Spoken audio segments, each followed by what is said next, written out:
graders. Today we've talked about how we were going to be doing a project for the Library of Congress. And I just put some pictures up here on our screen so we would have a chance to look at those a little bit. And while I was getting the video camera ready, you were telling your partner about what you have connections to and what you already know before. I also told you that our learning target today is going to be to create a timeline that goes with this project.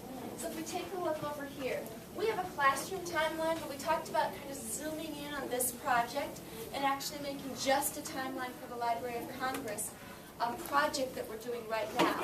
After we're done with this project, Mrs. Heckert will put it on top of our timeline over there. So we're kind of zooming in instead of having the entire thing that we're looking at as we usually do with our big classroom timeline. So, usually when we start a new project, we have some sort of question that we want to look at, one overall main type of thing. So our main question that we're going to be focusing on in this project is, did Charles Sumner deserve it? Okay.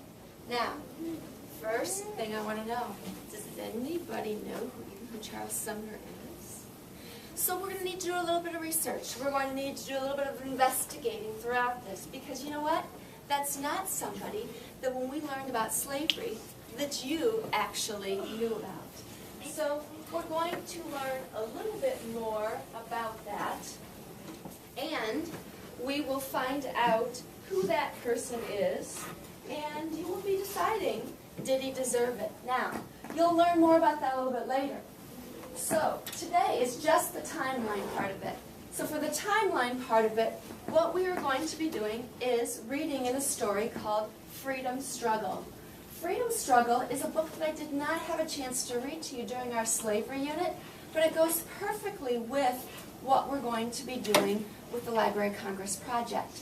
So I chose this story. I'm not going to read every single page to you today. I'm only going to read parts of it because I would like it to go with the parts of the timeline that we're going to be doing. So here's your job. Your job is to take a look at the pictures that are up here. I will read a little bit to you. As I read a little bit to you, I'm going to stop and I'm going to ask you, do you think that there is a picture that's up there that goes with what Mrs. Heckert is reading about? And if it goes with that, then we'll decide by listening in the story where we think it should go on our timeline over there. Okay? Tell a partner sitting next to you what you're going to be doing right now. Go. This is what Charlie just told me you were going to be doing. That you're going to be listening and focusing into those pictures. And he said, guessing. But then he said, oh, no, not guessing. He said, I'm going to be, what, Charlie? Thinking about what you're reading so that way I can really know which picture goes on the timeline where. All right. So here's the first part. I'm going to stop there for just a second. Would you talk to a partner and see if you see any picture up there that you think would go on our timeline? What was it that I just was reading about, Nadia? Cotton field. Cotton fields. And what was happening in the cotton fields? Slaves picking cotton. There was something else that I just read about. Lydia, you just told me. What was it? Slaves are taken against their will. Slaves were taken against their will. About when did that start happening? 1619. In 1619. So I see two pictures that describe what Nadia and what Lydia are telling me. Lydia, would you come up and show me which picture you were thinking of when you were telling me about that? And Nadia, would you come up and show me which picture you were telling me about? I'm going to move that over. Which one were you telling me about right here? Which the one? Yeah. So 1619, slaves were taken against their will. Nadia, would you go point to the one and bring it over here? Lydia, I need your help up here. Where will this go then? If this was 1619 when slaves were starting to be taken against their will. Right in the middle. Okay. So in the 1600s right there. And Nadia, what do you have there? Where should we put this one then? An idea? In the early 1800s here? All right, so I'll put that one here. So we know that slavery lasted for quite some time, didn't it? It started clear back in 1619 and then went into the 1800s. Does anyone just, out of their schema, remember how long that lasted and when slavery actually ended? Talk to a partner, see if you remember that. So, 1860. 0. So we've been talking a little bit on starting of slavery. What was it that finally ended slavery? Because we know it lasted a long time. Kale? 1865. Why does 1865 ring a bell to you? Because it took a long time to get them free. Yeah, how come? What happened finally in 1865 in that time period, at the end of that caused it to stop? Abraham Lincoln made the 13th Amendment, and it was to stop slavery.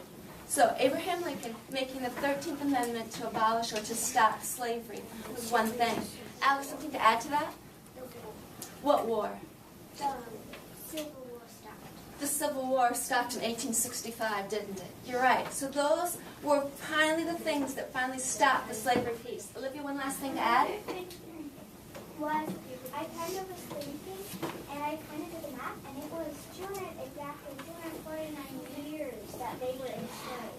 Exactly. So you're already doing the mental math in your head to go from 1619 all the way to 1865? Long time, wasn't it? Oh, does anybody remember what people who were called, who were trying to stop slaves? I think that somebody looked it up as a vocabulary word yesterday when we were looking on Ninja Word, too. It starts with the letter A. Talk to a partner and see if you remember what they're called. On the count of 3, would you please tell me what that word is when people who are trying to stop or did not agree with slavery, so they tried to help stop it? 1, 2, 3. Abolitionist. Excellent. Abolitionist is exactly what that word is. He promised himself he would be free one day. After his escape, Douglass worried that slave catchers might find him, so he went to Europe to be safe, and he spent nearly 2 years there. He made many speeches against slavery. During that time, abolitionist friends brought Douglass's freedom, bought his freedom for him to come back to the United States. Overjoyed, he came back to America, and Douglass kept fighting against slavery. His work made him famous and made many people realize that America could not be a free country unless slavery no longer existed. I see some thumbs up because I think you might want to connect to a picture. Because it's Frederick Douglass. It's Frederick Douglass. And so Frederick Douglass definitely is a main abolitionist that we talked about. So if we think now where on our timeline would we put Frederick Douglass roughly? Where would he go? The date would be halfway between 1800 and 1900, my friends. 18, what would be in the middle of that? Hank? 1850. So if 1850, then it's about in the middle. 1838, a little bit before that? All right, I have a picture.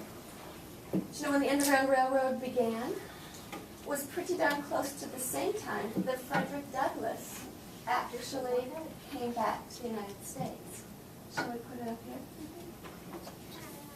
All right, so the Underground Railroad we have up there too.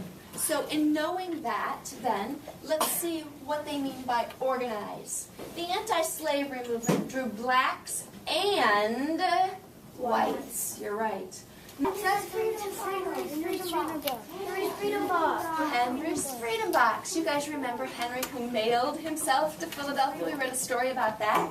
He's in there. So in the part with the Underground Railroad, it says, like Frederick Douglass, many slaves ran away from their owners. Slaves headed for the free states in the north or to Canada. But there was a law that was created to help them be able to bring the slaves back.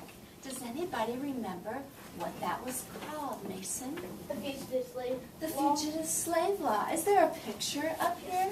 The Fugitive Slave Law? Could you come pick it out for me, please? And show me then where that's going to go. Because in 1850 is when the Fugitive Slave Law was created.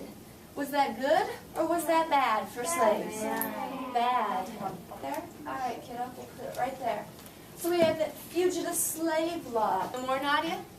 She helped over 300 slaves get freedom. Over 300 slaves get to freedom. Hank? She went back to the South 19 times to help getting there. Kale? Oh, just We'll do it a little bit later. Thank you. She helped over 300 slaves. She helped over 300 slaves. Anything different? She went without her family. She went without her family and then went back for them, didn't she? So another abolitionist, Sojourner Truth, right?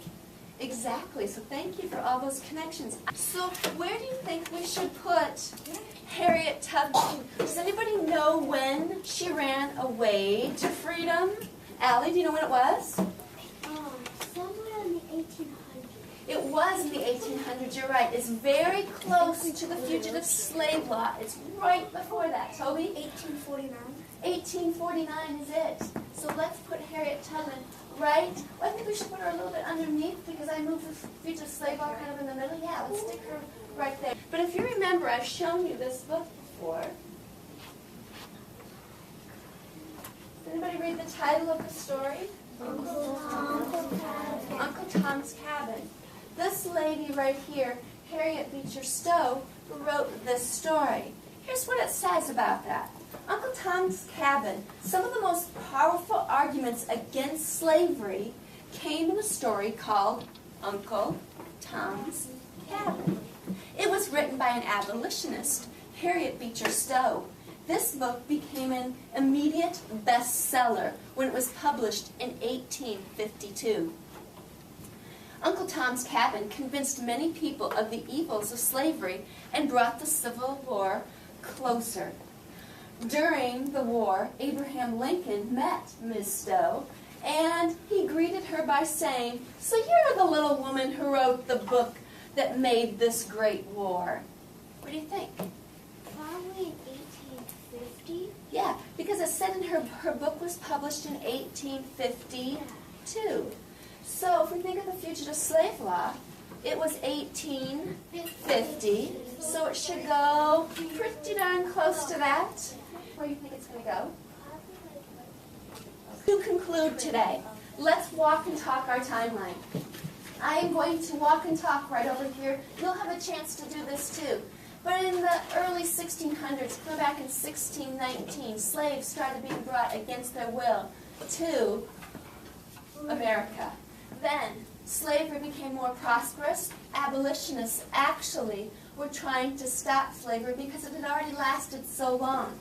But it was causing so much money to be gained in America that the Underground Railroad, Frederick Douglass, Harriet Tubman, were people who tried to work with abolitionists to stop that. But our country kept it going because it was helping so much with what money we were making. Until then, the Fugitive Slave Law kind of hurt what the abolitionists were doing because it was stopping slaves from wanting to go because they could be brought back to their plantation by their masters. And then a lady named Harriet Beecher Stowe wrote a story called Uncle Tom's Cabin to then tell people why slavery should end.